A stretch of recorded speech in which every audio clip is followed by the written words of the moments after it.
by Deputy President William Ruto in Nyeri on Sunday. A section of the Nyeri County Assembly are now calling for the arrest of Nyeri Town Member of Parliament Ngunjiri Wambugu, accusing him of instigating the violence. The ward representatives have further called on investigative agencies to revisit past skirmishes, even as they defend Assembly Deputy Speaker Samuel Kariuki against accusations of fleeing from lawful arrest. KTN's Ibrahim Karanja tells us more on the unfolding drama. The ghosts from Sunday's brawl-filled meeting at the Yakanja Boys Secondary School are still hovering in Nyeri town. More than 48 hours after the fundraising event attended by Deputy President William Ruto turned violent, no one has been charged in court, although political quarters at this side of the mountain remain embroiled in accusations and counter-accusations now directed towards Nyeri Town MP Ngunjiri Wambugu. We demand that the Nyeri police should immediately arrest and charge Ngunjiri for causing chaos in different areas of Nyeri Town constituency in the few instances that have been very well documented, even by the media. The MCAs have further blamed the police for failure to charge anyone in court, despite the area witnessing 3 past meetings disrupted in similar manner.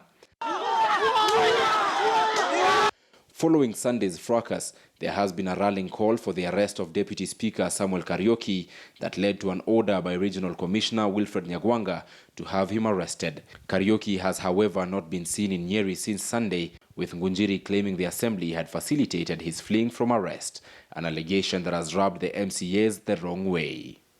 This has exposed the Honorable Ngunjiri for what he truly is, a terrible liar. For one, Honorable Kariuki has not left the country, but had indeed been requested by the Speaker on Thursday last week to represent him at a function taking place at the coast. Mheshimiwa Samuel Kariuki is with us, he's here, and anytime he is required by the police, we shall also accompany him. Monday, just a day after the chaos, Ngunjiri distanced himself from the fracas, but the MCAs insist he is culpable. People we see on the clip beating people with sticks were not my people. So anybody who says my people are the ones who came with sticks and knives would have to actually prove it. Because the people we have beating people on record are not my supporters. Where has this violence been coming from?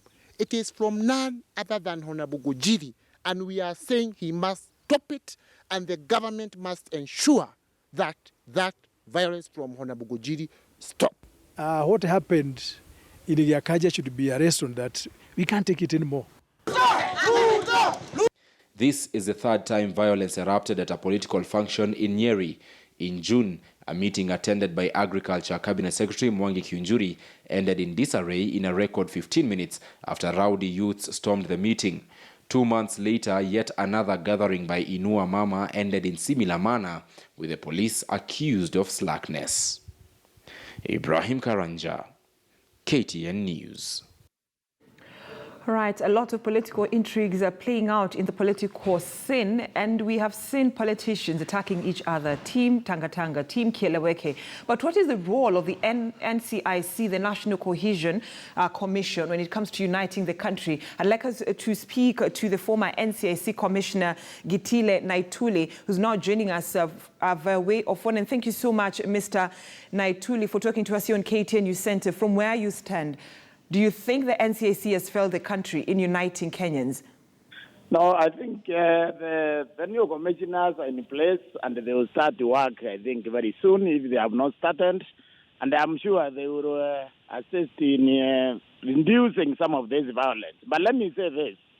The issue is the police, when there is a breach of law, the police need to apprehend the law breakers without discrimination.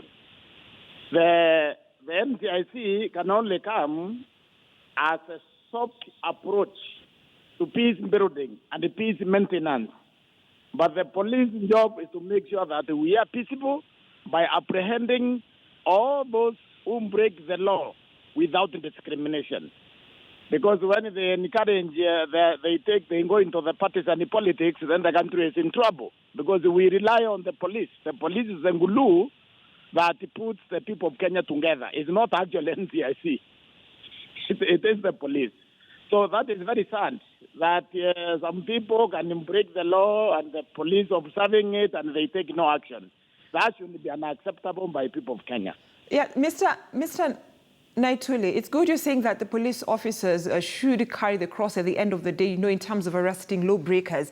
But let's look at it. NCAC's work is supposed to unite the country. We've seen NCAC, coming out to vocally criticize those tagged with making remarks that are not uniting the country or acting in ways that are promoting disunity. But we've not seen, anyone whom the NCAC has criticized brought to the, taken to the corridors of justice and jailed, or even a fine given to the offender.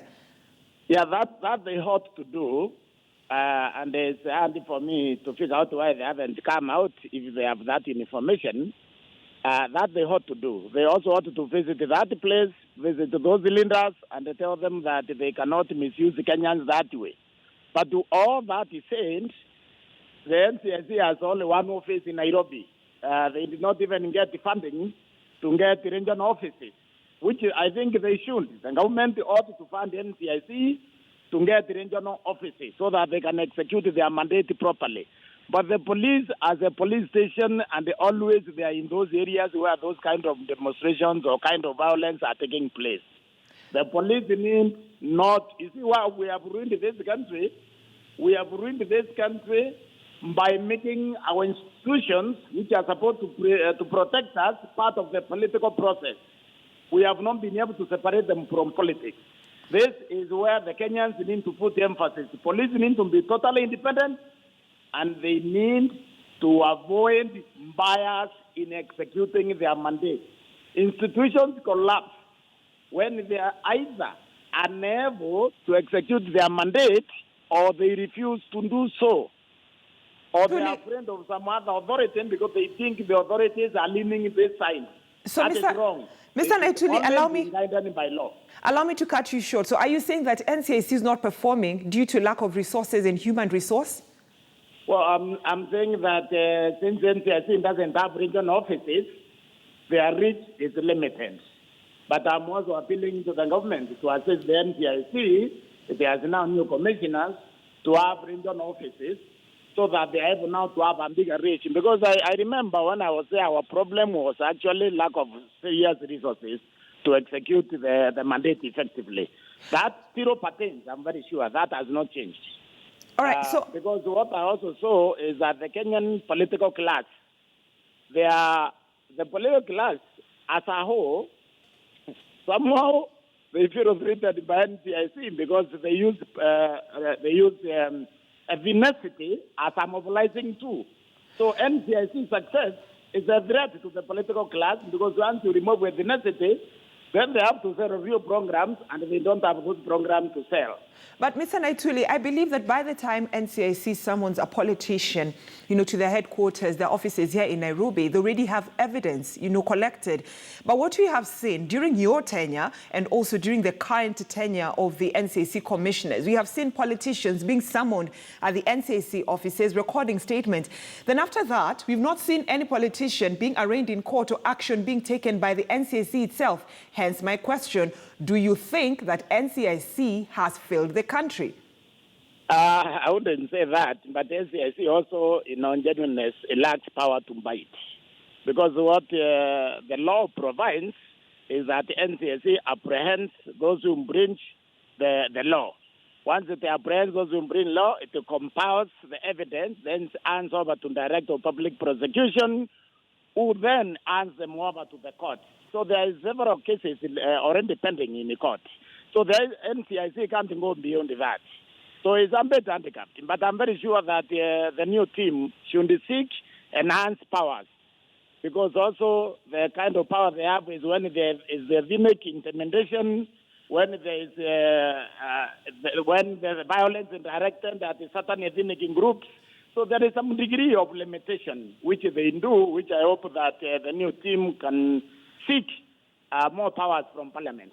All right. So, Mr. Naituli, your last remarks. Do you think then, since the commission, you're saying that it doesn't have enough powers, and enough support from politicians themselves to help in uniting the country. Don't you think then it's high time NCIC should be abolished and channels funded to other, use in the country?